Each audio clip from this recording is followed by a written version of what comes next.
पूरग्रस्तांना 2,2500 कोटी रुपयांची मदत, राज्य मंत्रिमंडळाच्या बैठकीत महत्त्वाचा निर्णय। मुख्यमंत्री स्वतः पूरग्रस्त भागाचा दौरा करणार, दुष्काळाचं राजकारण न करण्याची सगळ्यांना विनंती। काहींना वाईट खोड, मुख्यमंत्री फडणवीसांनी लगावला उद्धव ठाकरेंना टोला। हिंदू नव्हे तर बळीराजा संकटात, आमदार रोहित पवार यांचा चिमटा।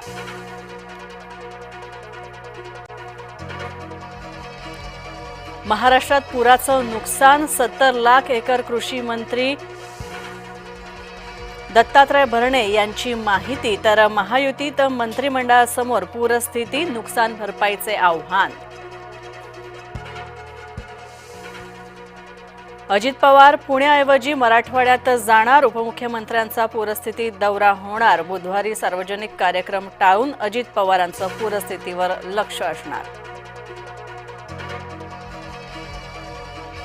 शेतकऱ्याला संपूर्ण कर्जमाफी द्या, खासदार सुप्रिया सुळे यांची महायुतीकडे मागणी।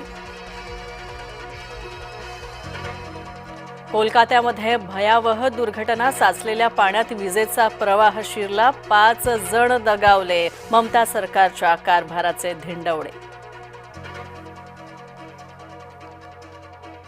महायुतीकडून विरोधकांची मुस्कटदाबी, खासदार सुप्रिया सुळेंची टीका।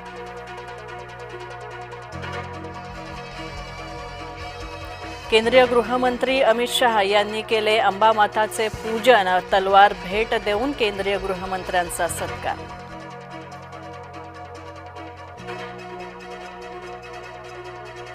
पंकजा मुंडे बीडच्या पूरस्थितीचा आढावा घेणार, नागरिकांना सतर्क राहण्याचे मुंडे यांचे आवाहन। तर मराठवाड्यात पुरानं थैमान,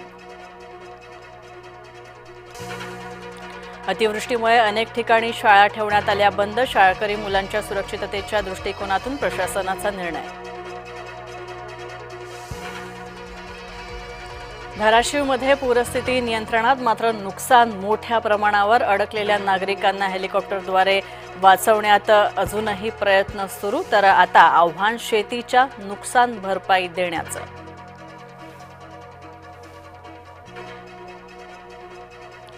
नाशिकमध्ये संततधार पाऊस सुरूच, नांदूर मध्यमेश्वर धरणामधून जोरदार पाण्याचा विसर्ग, गंगापूर, दारणा, भावली धरणांचेही दरवाजे उघडले गेले।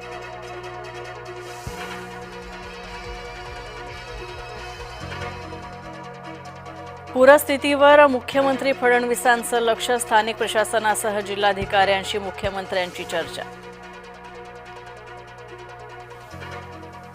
ओला आणि उबर टॅक्सी चालक आता आकारणार सरकार मान्य शुल्क, चालकांनी अधिक शुल्क आकारल्यास कंपन्यांवर होणार कारवाई।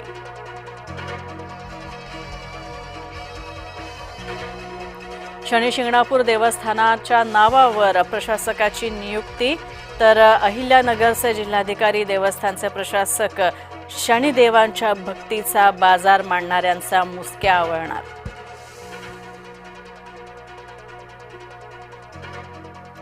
नवी मुंबई आंतरराष्ट्रीय विमानतळाच्या उद्घाटनाची तारीख पुन्हा पुढे ढकलली, तर दिबा पाटलांचं नाव घोषित न झाल्यानं संतापाची लाट।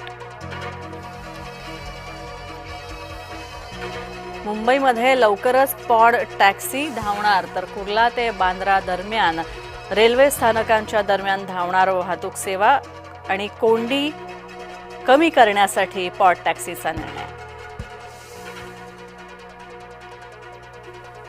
अखेर अभिनेत्री कॅटरीना कैफ गरोदर असल्याची खात्री झालीच, आजवर तमाम चर्चा ठरल्या खऱ्या, कतरिनानं सार्वजनिक केले गरोदरपणाचे शूट।